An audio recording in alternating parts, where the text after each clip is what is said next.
ছিল সময়ের অভাবে যে কথাগুলো যেভাবে গুছিয়েছিলাম সেটাও এলোমেলো হয়ে যাচ্ছে। কোথা থেকে শুরু করব, কোথায় শেষ করব সেটা বলতে পারতেছি না। তবে সাক্কা কিছু কথা বলতে চাই, সলিড কিছু কথা বলতে চাই। 2018 সালে মধুপুর ধনবাড়ি আসনের সরকার শহীদ ধানের শীষ মনোনয়ন নিয়ে এসেছিলেন। কথা তো সত্য, দিবালোকের মতো সত্য। আজকে যারা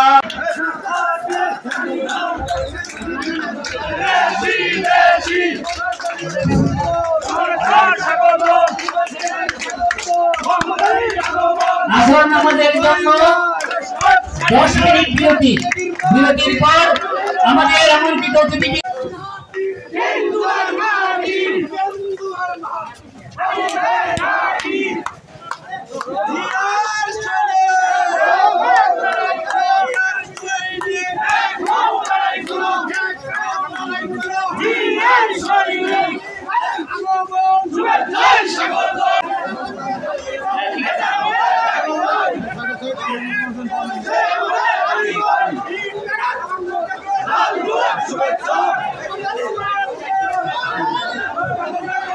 মোহাম্মদ আলীর আগমন, শুভেচ্ছায় স্বাগতম।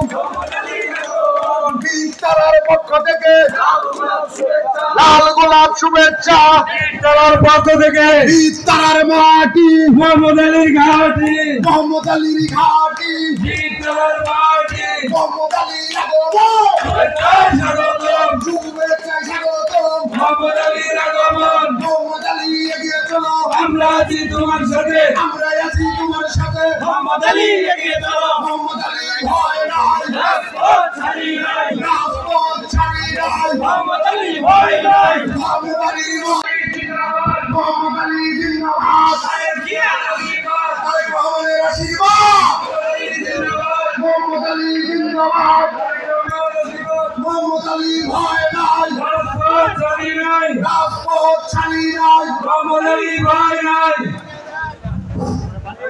আমি ভলান্টিয়ারদের দৃষ্টি আকর্ষণ করছি। ভলান্টিয়ার ভাইরা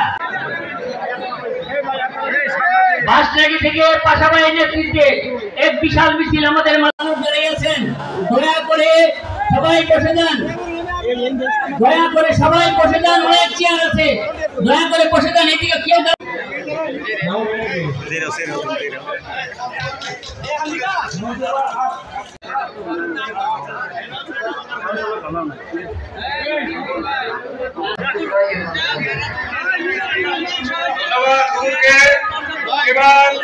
প্রধান অতিথিকে ফুলের তোড়া দিয়ে গ্রহণ করবেন।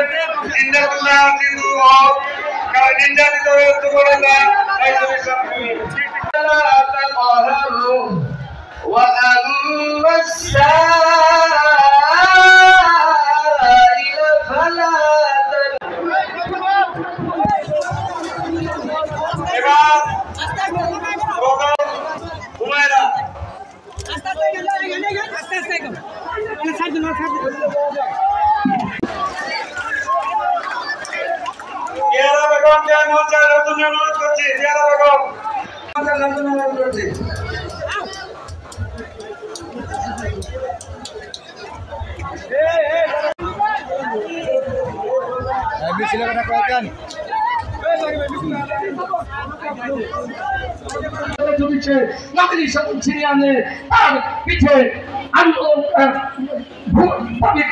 আমি আমার বক্তব্য শেষ করছি। বাংলাদেশ জিন্দাবাদ, শহীদ জিয়াউল হক, খালেদা জিয়া জিন্দাবাদ।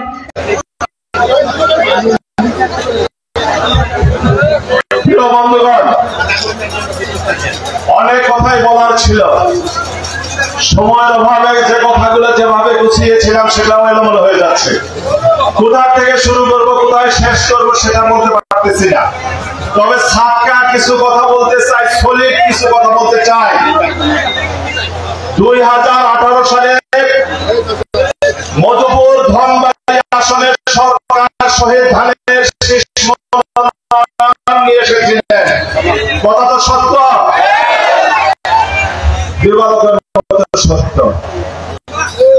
আজকে যারা বিএনপির উপজেলা পর্যায় থেকে নিয়ে কমিটিতে আছে তারা কেউ 18 সালে সরকার শহীদের পক্ষে ইলেকশন করেছে?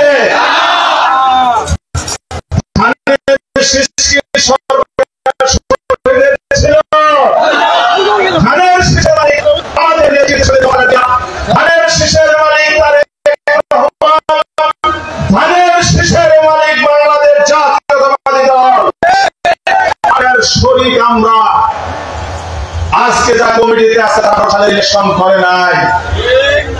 শুধু তাই নয়, ধানের শীষের মনোনয়ন নিয়ে ইউনিয়ন, উপজেলা, পৌরসভার ইলেকশনেও তারা ইলেকশন করতে আসেন নাই, তাদের নেতারাও আসেন নাই, তাদের নেতাও আসেন নাই। কি করেন? যদি ধানের শীষ পাওয়া যায় তাহলে তারা ইলেকশন করেন, আর যদি ধানের শীষ না পাওয়া যায় তারা আর এলাকায় আসেন না, ভোটও দেন না। গোপালপুরে 96 সালে কি ঘটেছে? ধানের শীষ পান নাই, হাতি মার্কা নিয়ে ইলেকশন করেছে। আমি কি মিথ্যা বললাম? 18 সালে মনোনয়ন পান নাই, ইলেকশন করতে আসেন নাই, তার সাঙ্গ পাঙ্গরাও করেন নাই। আমরা এই দলকে ভালোবাসি, আমরা ইলেকশন করেছিলাম, আমরা সরকার শহীদের সাথে ছিলাম, আমরা দলের সাথে ছিলাম। সেই জন্য আজকে আমাদের কোন পদ পজিশন নাই। এই যে মঞ্চে নেতারা, আপনারা কারো কোন পদ আছে? অথচ এরাইতে কি নেতা, এরাইতে কি করবে, এরাই বিভিন্ন সমাজের জন্য ঘটেছে, এরাই রাজনীতি হয়েছে, এরাই স্বাধীনতার রাজনীতি করে। এই বিষয়ে কথা শেষ করে দেই, সময় প্রায় শেষ। কমিটি মেয়াদ উত্তীর্ণ হয়ে গেছে, কমিটি মধুপুর ধনবাড়িতে হবে। ত্যাগী নেতা, বঞ্চিত নেতা, জুলুমের শিকার নেতাদের কমিটি দ্বারাই সর্বস্তরে কমিটি হবেই হবে ইনশাআল্লাহ। এবার মনোনয়নের প্রশ্নে আসি। তারা ধানের শীষের ভোট চান, অথচ মনোনয়ন পেয়েছেন কিনা সেটা বলেন না। আমাকে একজন প্রশ্ন করলো যে তারা যে ধানের শীষের ভোট চায়, আমি বললাম যে প্রশ্ন করেছিলেন যে নমিনেশন পেয়েছেন, বললেন যে মনোনয়ন পেয়েছেন কিনা প্রশ্ন করেছিলাম। উত্তর কি বললো? উত্তর বলতে নমিনেশন যেই পাওয়ার পক্ষে আমরা ধানের শীষ নিয়ে ইলেকশন করব। আমি বললাম এই কিছু মানুষের অবস্থা পরিবর্তন হয়ে, আমি বলতে আমার সাথে আমাদের সন্তান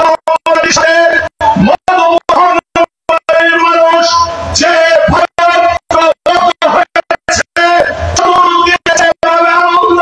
উল্লাস হচ্ছে, মানুষ হয়েছে, আমার বিশ্বাস যদি আমার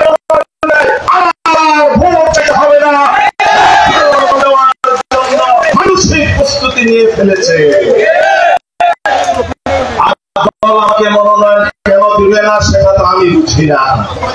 আমার 15 বছর বিএনপির জন্য সবচেয়ে দুর্দিন ছিল জিয়াউর রহমানের পরিবার, সবচেয়ে নির্যাতিত ব্যক্তিকে বাড়ি ছাড়া হয়েছে। আমাদের নেতার রহমান তার স্ত্রী জুবাইদা রহমানকে, আমাদের নেত্রী খালেদা জিয়াকে মিথ্যা মামলায় জেল দিয়ে তাদেরকে নির্যাতন করেছে, ব্যক্তিকে কারাগারে রেখেছে। সুস্থভাবে নেত্রী আমাদের নেত্রী খালেদা জিয়া সুস্থভাবে হাতে হাতে কারাগারে গিয়েছেন, আর যখন কারাগারে ঢুকেছেন তখন তাকে হুইলচেয়ারে করতে হয়েছে। শেখ হাসিনা নেত্রী হত্যা করতে চেয়েছিল।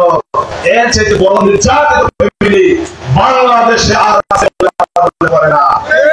তাহলে বিএনপি 15 বছর সবচেয়ে ছিল আমাদের জিয়া পরিবার যেখানে নির্যাতিত, সেখানে আমার বিশ্বাস যারা আন্দোলন সংগ্রামে রাজপথে ছিলেন তাদেরকে বাদ দিয়ে যারা এসপি রয়েছিলেন তাদেরকে কখনোই মনোনয়ন দিতে পারে না, দিবে না ইনশাআল্লাহ। আন্দোলন সংগ্রাম করেছি, বহুবার কারাগারে